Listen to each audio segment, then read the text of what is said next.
Welcome to Mulch Gang for Life, an EDH deck tech by me, ILCEM. So, let's start off with what is Mulch Gang?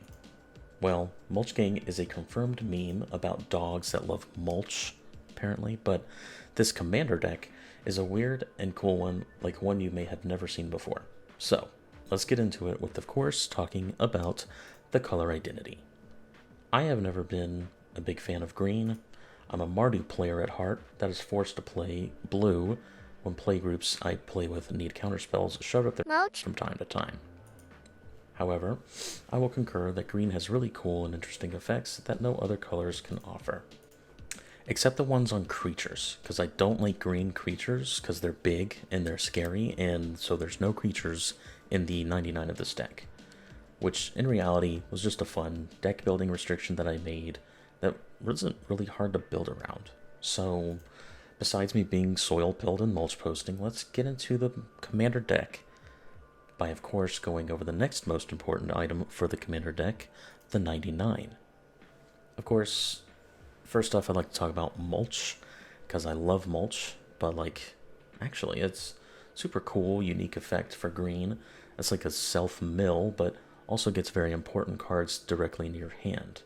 Other colors have similar effects, but green does it best. Mulch also has a soft spot in my heart for being a known legacy staple in what used to be called 8 mulch, but is now just called lands, which is boring. So on top of mulch, there's another effect that goes hand in hand with it that green does better than any other color, and that is regrowth. Somehow, no other color can do what regrowth does as effectively as green. Putting a card from your graveyard back to your hand seems very simple, but the simplicity is what makes it such a great card. I personally am jealous of regrowth and the fact that me, a white mana enjoyer, can't put any card back into my hand from my graveyard. So essentially, these are the two basic cards for the deck. So thanks for watching. If you like this deck tech, be sure to like and subscribe. Oh yeah, there's more to go over. Sorry, my bad. Apparently in Commander, you have to have a legendary creature be your commander. Now, while I still think green creatures are big and scary, let's move on to the legendary creature that will command both our revivifying magics as well as our bags of mulch. Shigeki, Jukai Visionary. What'd I tell you? See, he's a scary big snake dude. Okay, that's a little better. So, anyway, Shigeki is a 1/3 legendary enchantment creature snake druid that costs 1 and a green to cast and has the following abilities. Pay 1 and a green, tap, and return Shigeki to its owner's hand. Reveal the top 4 cards of your library. You may put a land card from among them onto the battlefield tapped and the rest into your graveyard. And channel, pay XX green and discard Shigeki. Return X target non-legendary cards from your graveyard to your hand. So, both of these effects are very similar to the cards I've already shown. That's right, even our commander is a mulch and a regrowth at the same time. This deck does something not done very often in Commander overall, which is to say it puts its commander into its hand in its graveyard and keeps it in those zones for most of the game, which I think is just pretty neat. Now, I've gone only over 3 cards that are in this deck, and we're 4-ish minutes into the video. So what else is in here? How do we actually play what the deck do? So overall, I can pretty much summarize this deck into 3 parts. Engines, payoffs, and backup. So let's go over a little bit of each.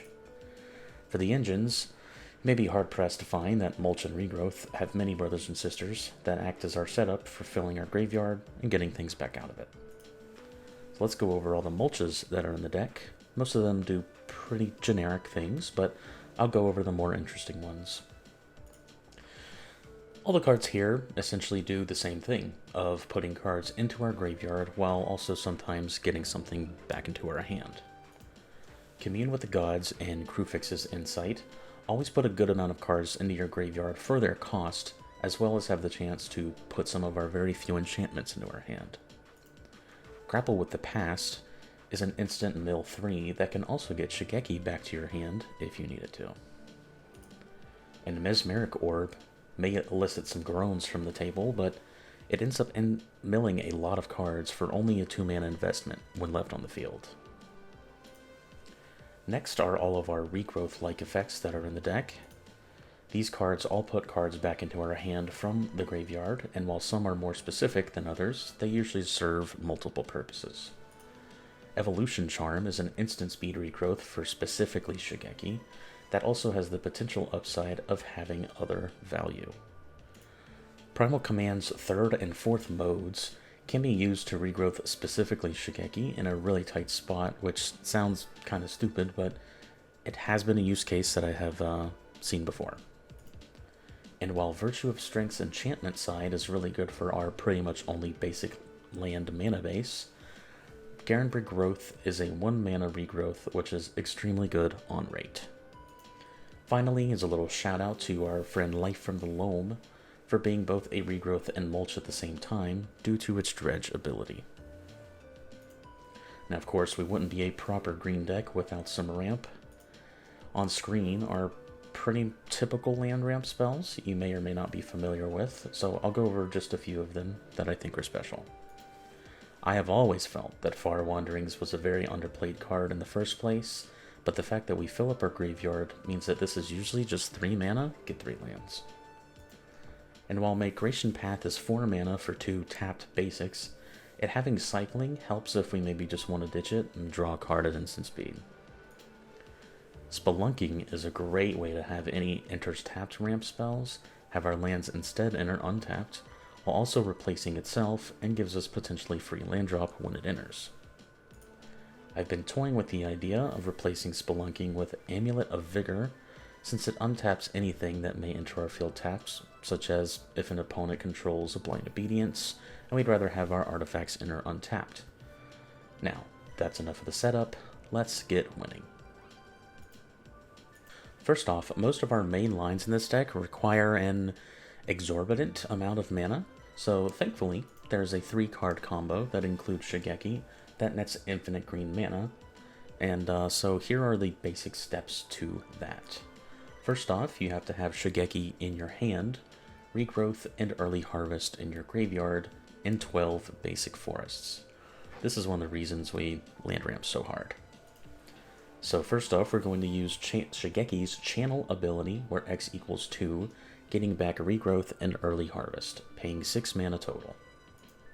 With these cards now in your hand, we will cast Regrowth, targeting Shigeki, and then cast the Early Harvest, targeting ourselves, making sure that we float any additional mana from lands that are about to untap. Then repeat to your heart's content. Each loop of this nets us 1 green mana at the very least, which can be used later to set up any of our other win conditions. Now of course those are 2 pretty specific cards that you may or may not see, which is why there are plenty of regrowth effects that can get back Shigeki, as well as that Early Harvest can be swapped out for Rude Awakening, requiring 2 more lands, but they don't necessarily have to be basics. Also, some regrowths are 3 mana, requiring even 1 more land in some cases.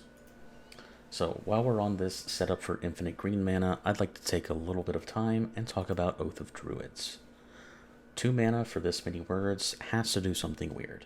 So basically, at each player's upkeep, if someone else controls more creatures than they do, they may reveal cards from the top of their library until they reveal a creature card and put it onto the battlefield, and all the rest of the revealed cards go into their graveyard. But as previously stated, we don't play any creatures in our deck, even ones that would make sense, meaning that if any opponents control creatures, we put our entire library into our graveyard. Thankfully, we come prepared. So as long as you have your 12 basic forests, we can present a loop at instant speed by swapping Regrowth with Evolution Charm, and then we can use Shigeki to get back Turn the Earth, and then shuffle 3 cards back into our deck so we don't die to drawing to an empty library. Now, that's not to say you need 12 lands to win with Oath, just that it makes it a little bit easier. If you have half that many, and say Spelunking or Amulet of Vigor, you can set up a win with Oath this way. Let's say you control 6 lands, Oath, and an Amulet of Vigor. After oathing on your upkeep to get your library into your graveyard, take the following steps. Flashback Turn the Earth from your graveyard, only targeting Splendid Reclamation, shuffling it back into your library. Now that it's the only card in your library, you go to your draw step and cast it in your main phase. This returns all the lands that are in your graveyard to the battlefield tapped, which will then be untapped by Amulet of Vigor. From here, you can present your infinite mana loop. Now, I've talked about all this infinite green mana stuff. What do we actually do with all this mana? Yeah, that's right. We're a mono green mill deck. Now, this isn't the only way to win, but this is actually one of the ways to close out a game after floating infinite green mana. So for future reference, loops for any combo that we use in this deck take the same general steps as our early harvest loop, which is to say, channel Shigeki to get back regrowth in the card in question, cast the card, regrowth Shigeki, and repeat. Now, Lamestide Weave in particular, you'll probably want to have an Abundance on the field. Abundance can replace any draw with Reveal until you hit a land or non-land, even if the library is empty, meaning you won't die to drawing to an empty library. Now, of course, if I go for a Lamestide Weave loop of constantly recasting it to mill the opponents out forever, I like to name You Are Already Dead. So usually after a few iterations of casting it, your opponents get the idea. Still on the mill plan is Peerless Recycling. You can recast this over and over, gifting cards to your opponents, forcing them to draw to an empty library. You can stop running out of targets for the recycling by discarding them back with Saproling Cluster.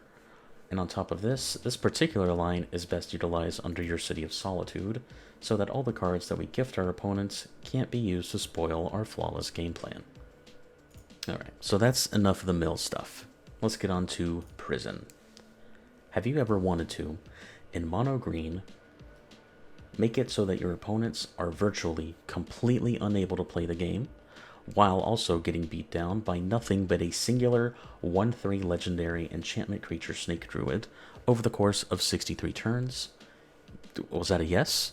Well, you need some help, but listen up, because I have a great line for you. So I'm going to begin with each step you'll need to take and build up the board to give you an idea of what's going to be happening.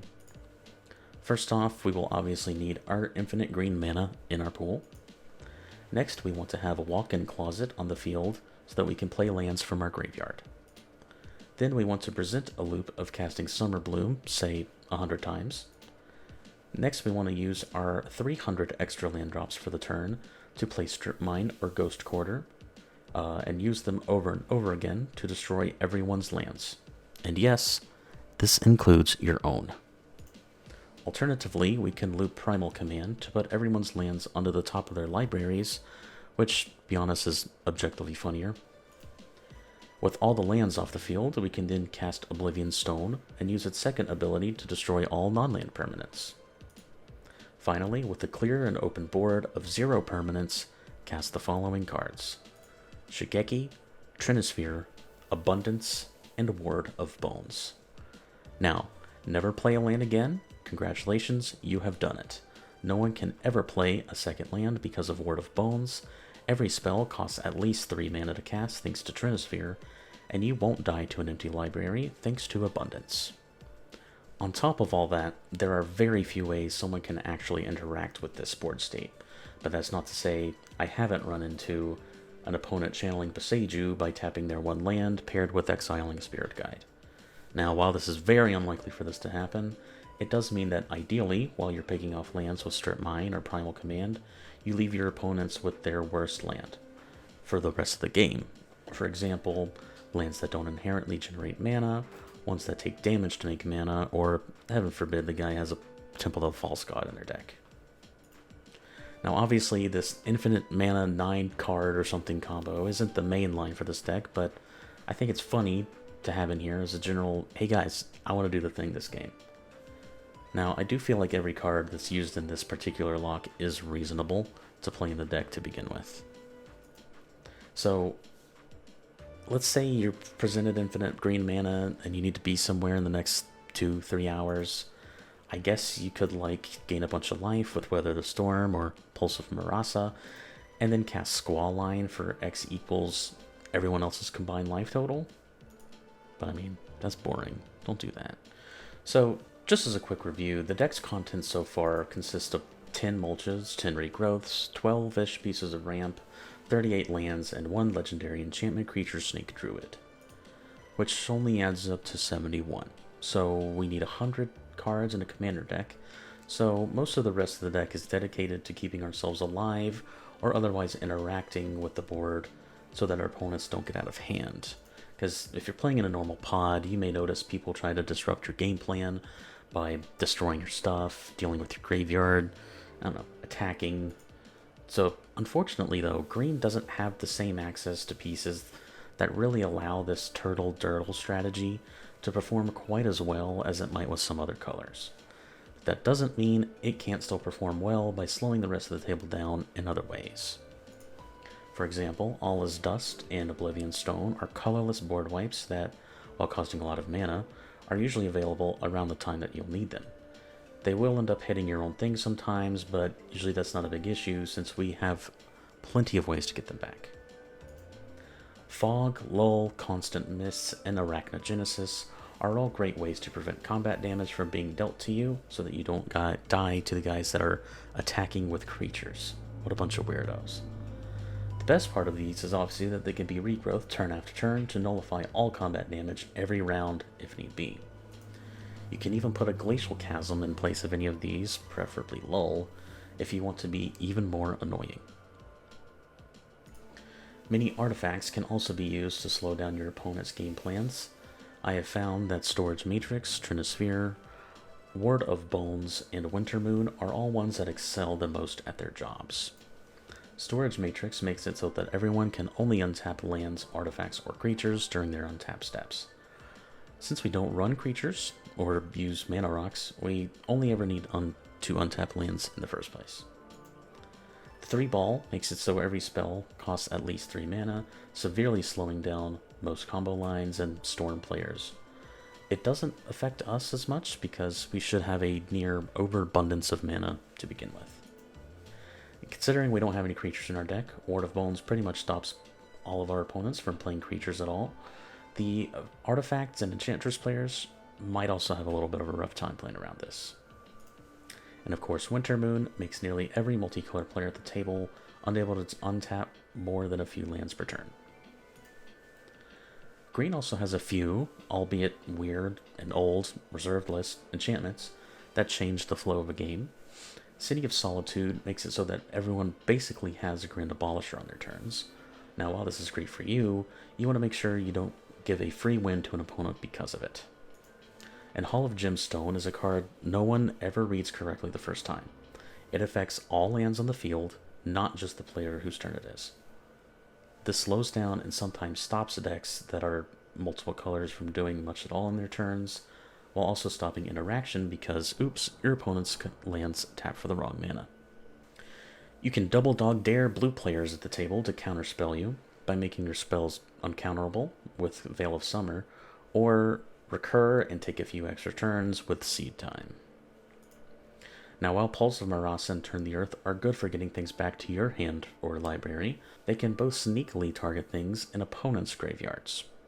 This can slow down reanimation strategies or get a problematic card like Anger out of a graveyard if need be. Green is also good at cleaning up artifacts and enchantments. Heritage Reclamation can take out an artifact, enchantment, or card from a graveyard while also drawing a card because, you know, a card from only 6 years ago needs to be directly power crept. Thanks, Tarkir Dragonstorm. At instant speed for only 2 mana, making it easily regrowthable and reusable. Force of Vigor can get rid of 2 artifacts and/or enchantments at instant speed, with the added benefit of being able to do so for nearly free if it's not your turn. Boseiju is another great 2 mana, usually uncounterable artifact, enchantment, or non-basic land removal. It does replace whatever you blow up with a land, but usually we prefer the opponent to have that over whatever we're blowing up. And it can, but very rarely, cost only 1 mana to activate, because Shigeki is usually screwing around in our hand or graveyard rather than being on the battlefield. And on top of that, Shigeki can't get Boseiju back with his channel ability due to its non-legendary clause. And while I don't personally run Beasts Within in my list, it's a great instant speed catch-all that can even hit basic lands if that's something you really feel like doing. Now, let's say that you're in the middle of a combo, and someone decides to exile your graveyard at instant speed. Well, there's not much that you can do about this. My best recommendation would be to simply flip the table, get upset, and most players will learn their lessons and not do that again. Seriously, though, there isn't a whole lot you can really do about instant speed graveyard hate, besides maybe trying to go over the top of it. You may also find yourself getting randomly hosed by something like Ragavan exiling a key card from your deck, or being unable to deal with aristocrats or planeswalker decks, or God forbid someone playing land ramp hate. But overall, Mulch Gang is a really fun, weird, interesting deck to play, and I think it always takes people by surprise. I've linked the deck list in the description below, which should stay updated with the cool new cards. For example, Edge of Eternities just came out, and I'm trying to see if Pull from the Weft is worth running or not, as a cool regrowth / ramp card. So basically, always feel free to check the deck list, as it should be updated with the list that I would be playing if you happen to see me at your local game store. So, if you like this content, feel free to leave a comment, suggest some other weirdo green cards that I may have missed, or if you like or dislike this format, I'm going to be trying out. But yeah, thanks for making it to the end of the deck tech, and good luck, and have fun in your next games.